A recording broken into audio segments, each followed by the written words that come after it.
All right, welcome everyone. So my name is Anika and I'm the Outreach and Training Director for the Race Class Narrative Action Project. We're really excited to be doing a piece for Forge Organizing during their October publication for rural organizing. And I am joined by some amazing organizers, not only across the Midwest, but also in the South. And we are here to just share their story, to talk about who are in these rural communities that they're organizing, what do they look like, what are they doing, how are they building power, and moving us towards a multiracial constituency that we all need and can have the things to make us thrive and live in this country. So I'm just so excited to share their stories with y'all. And so before I pass it to them, I'm gonna pass it over to my colleague, Adam Kruggel from People's Action, to introduce himself and also share more about the deep canvassing work that they're doing across the Midwest and in the South. Yeah, thank you so much, Anika. My name's Adam Kruggel, and I'm on the national staff at People's Action, and it's a joy to be able to share the space with you. And we have People's Action is one of the largest community organizing networks in the country. We have 54 member organizations in 30 states and about 1 million members across the country, and we're really building a force to help build governing power to put people and planet first. And sort of at the heart of that, we have seen over the last 3 years, we've really tried to build a much, much more powerful multiracial working class movement that really spans cities, suburbs, and rural areas and small towns. And so over the last 3 years, our member organizations like Down Home North Carolina and Michigan United have helped to build really what we believe is the largest progressive rural organizing effort in the country. And a key part of that, and we have been one of our closest and deepest partners in this effort, has been Faith in Minnesota and the Race Class Narrative Action. And a core part of that is we fundamentally believe that we need to be doing race-conscious, multiracial organizing in rural areas. It's crucial, or there's a moral urgency in terms of beating back the rise of authoritarianism and white nationalism, but also it's a political imperative if we really, really want to build a much larger, enough power to really transform these communities and our states and our country. And so we have been really invested in helping to integrate the tool of deep canvassing, building much deeper transformative relationships that are really deeply grounded in empathy and compassion and shared stories, and really helping build a sense of what we call building a bigger we. And we've used deep canvassing and really integrated a lot of the insights from the race class narrative and from race class narrative action to really begin to talk about can we talk about race in a way that brings us together more powerfully, helps inoculate against the ways that the right has used race to divide us and pit us against each other, and sort of rebuild a sense of our linked fate and common future, and also restore the idea that we can really have a government and an economy that cares for all of us. So incredibly excited for this conversation and really grateful for all the amazing work and for the partnership with Race Class Narrative Action and Faith in Minnesota. Awesome. Thank you so much, Adam. So the first person I'm going to hand it over to is my colleague, Alexa, from Faith in Minnesota, and Isaiah, to talk about the organizing they're doing in Greater Minnesota and how they are building a multiracial constituency to build state power. Awesome. Thanks, Anika. Thanks, Adam. I'm really excited to be here with all of you. So I'm Alexa Howard. I'm one of the lead organizers for Faith in Minnesota, and I started organizing in rural communities and small towns across Minnesota about 8 years ago, in part because we kept hearing it. So I come from rural communities. My family is sort of scattered across rural Minnesota, Iowa, and North Dakota. And the town that my dad grew up in, Hope, North Dakota, actually, almost doesn't exist anymore. And I grew up taking trips out there. But part of the reason I decided to organize in rural communities and small towns is because there was a story being told about the people I come from that was used to lower expectations and leave a set of people behind. So what I mean by that is we would advocate at the Capitol for expanding healthcare, for raising the minimum wage, for climate action, paid family leave, and racial equity. And we would hear consistently from rural legislators that people in their districts didn't want that, didn't want a set of those things. And we didn't have the people power to prove them wrong. but knew it was wrong in our guts. So I started to organize in small towns in Minnesota.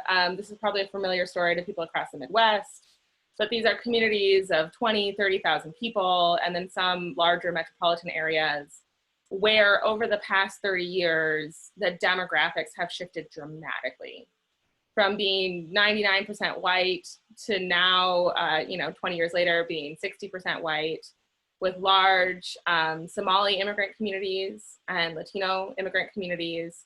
And at the same time, what we've seen is the economic structures and safety nets of these communities have been deteriorating. And so when I started to go out and meet with people and have really deep conversations, there's a tremendous amount of pain. And over the past 8 years that I've been organizing, I've seen an increase in that pain being weaponized and organized. So in rural Minnesota and in small towns in Minnesota and across the Midwest, across the country, there has been, in different pockets, pretty robust white nationalist organizing. So we see in Minnesota speaker circuits who go to churches and draw crowds of hundreds of people talking about anti-Muslim, trying to teach people lies about Islam. And this has had for a long time gained traction in rural Minnesota and was incredibly painful. Abdulahi will talk a lot about this, but has been incredibly painful for immigrant communities who have come to find rural Minnesota home. And what is also true is that because this pain has been weaponized and used to lower expectations and turn us against collective solutions, it has also hurt white people in these communities. And so our commitment, Abdulahi and I as partners and with Faith in Minnesota, we've been building multiracial leadership teams all across the state and doing deep work around, how do you build these kinds of relationships where white folks in rural communities understand that the story about their immigrant neighbor being at fault or to blame for their economic pain is wrong, and that they have a right to their pain, but that pain is actually what connects them to their immigrant neighbor. And that work is incredibly challenging. It requires a vigilant and constant dismantling of shame and going deep into people's pain, which for all of us is hard, and for white communities where I come from, who have a tremendous amount of shame around the pain that they feel economically because they believe that because they're white, they should be doing okay. That work has been a long project and a beautiful project. And because of that work and the deep roots of that work, in 2018, with race class narrative research with Anat Shankar-Osorio and other brilliant folks, we were able to create a campaign that we used as the closing argument of the election in Minnesota in 2018, called Greater Than Fear.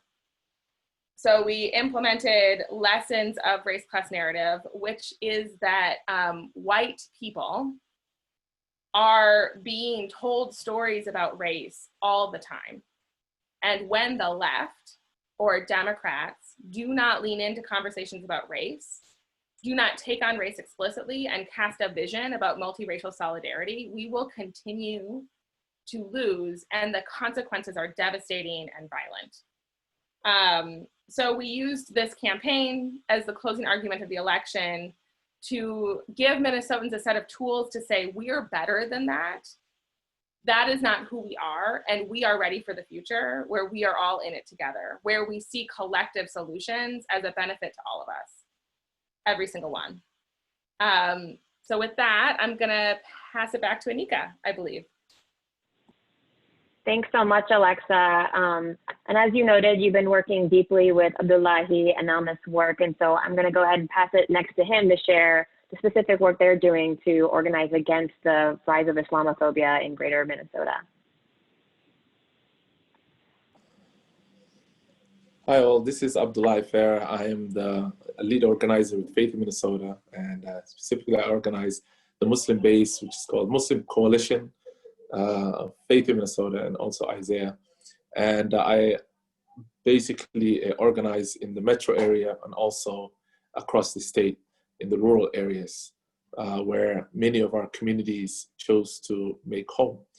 And you know, since the rise of white supremacy groups, you know, it's been sort of, we haven't been like, you know, Islamophobia has been around, but we haven't been like the main target.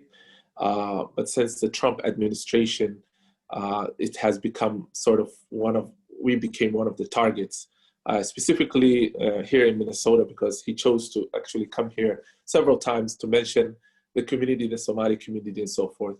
One of those has been when he came to the airport and actually talked about the community.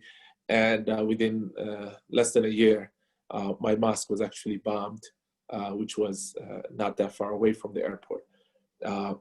So we definitely saw that, you know, the uptick in hate, you know, and directed at us and so forth. And so that's actually how I got involved in the work, by knowing that, you know, we have to claim our voice and we have to step in.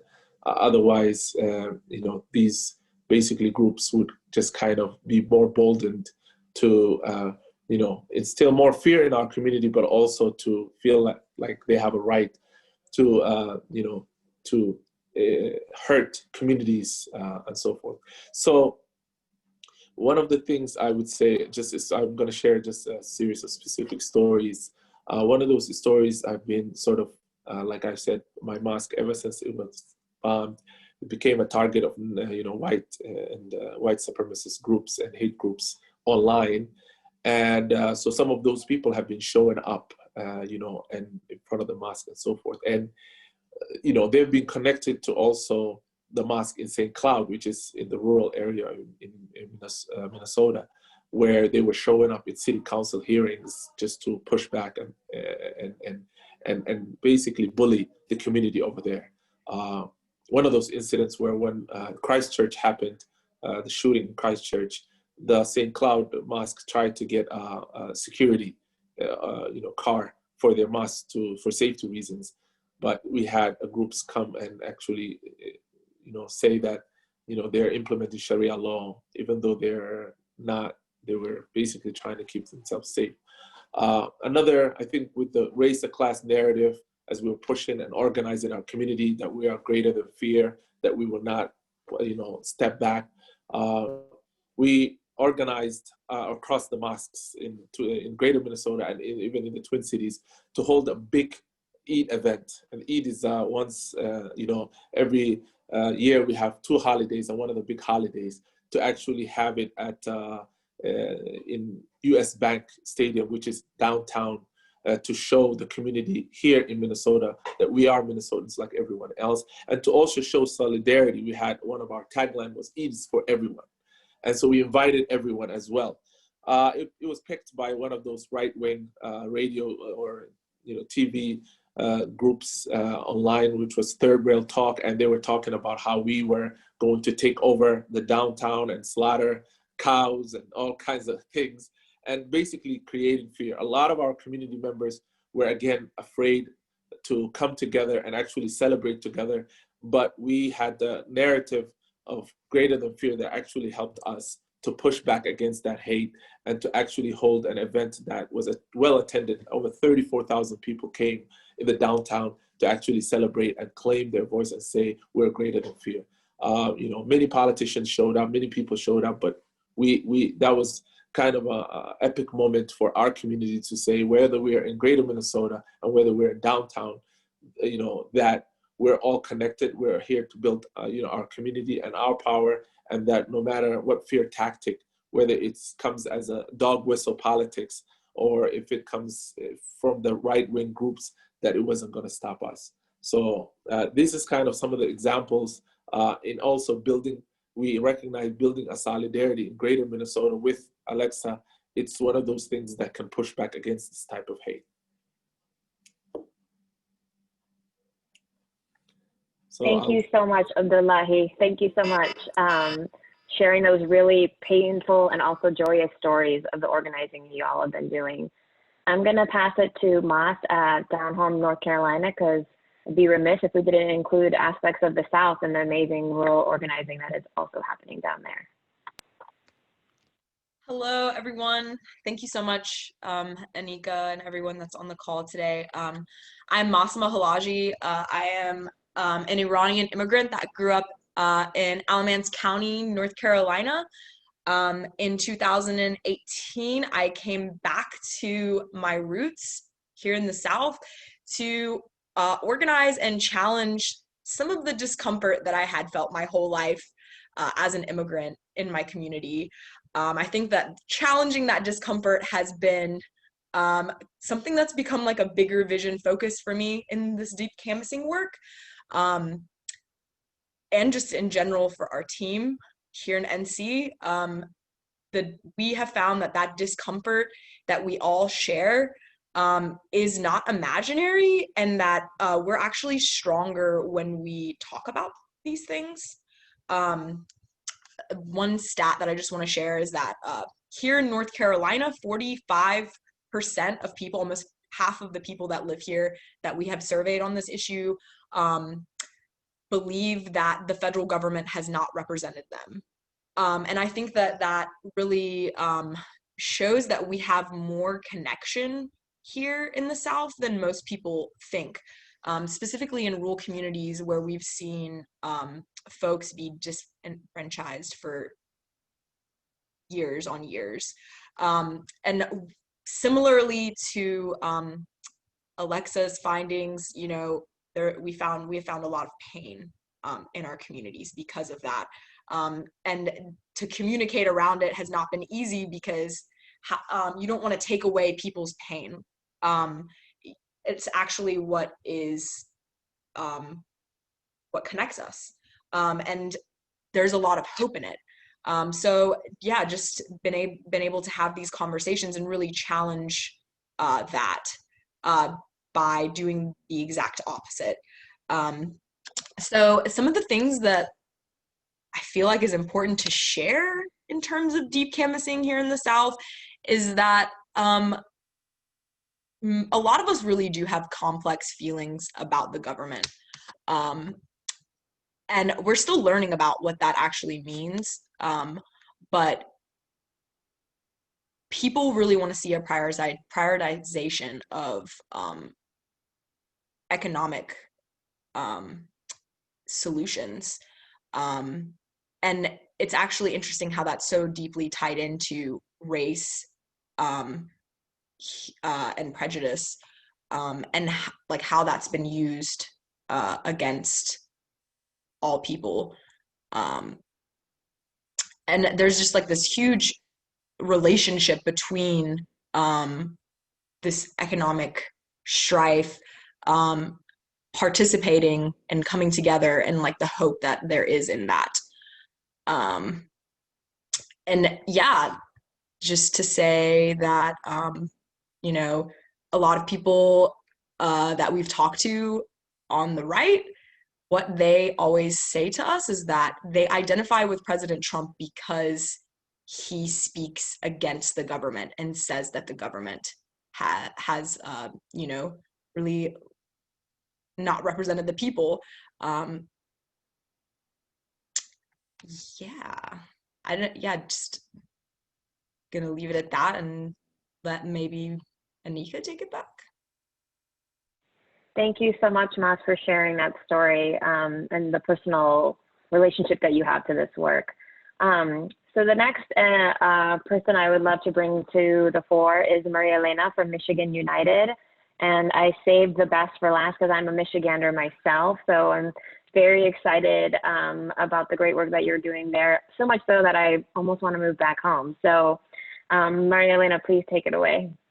Awesome. Yeah, thank you for the introduction. My name is Maria Elena. I do deep canvassing and overdose crisis organizing with Michigan United. And a little bit about myself really quick so that you understand why I'm into this work. I'm originally from Puerto Rico. My dad was from Puerto Rico and my mom was a German immigrant. And living on the island, I realized that there was a lot of disparity with access to resources. My mother actually developed cancer when I was very young, but because she was an immigrant and we lived in a very poor neighborhood, she unfortunately passed away because we didn't have access to those resources. The resources existed, but we weren't qualified to grab those resources. And then the same thing happened to my father. He started developing really severe dementia and Alzheimer's. And again, the resources existed, but we did not have access to it. And he also unfortunately passed away a couple of years ago. And that really started getting me on this track of thinking, if the resources exist, why can't we use them? And why are there so many people in our communities, including myself, who have pre-existing conditions or other financial needs, and why can't they get the resources if we know it's there? Why is there this false narrative of, why is there this narrative of false scarcity? And that's one of the things that actually got me all the way here to Michigan. So I moved from Puerto Rico to Florida for high school and then right here to Michigan for college. I wanted to study public health to understand what resources people in rural communities had compared to people in cities, and the differences between race and ethnicity and gender. I wanted to see what our communities were getting and why there was this false scarcity narrative. So that's actually how I ended up doing rural deep canvassing in Michigan. So I wanted to see why there was people voting against themselves here in Michigan. In Michigan, we actually had people vote against their basic rights. So instead of having universal health care or voting for better social security and stuff like that, people were voting with this mindset of, there isn't enough to go around. I need to worry about myself and not about the people around me. So instead of being focused around our communities, people are being focused on themselves. And I wanted to see why this was happening. So with the deep canvassing that we did here in Michigan in rural areas, it really showed us that there's a lot of diversity. I mean, a lot of us already knew this, but there's a lot of diversity when it comes to race, class, where people come from. And with this, we saw that there's multiple issues affecting these communities.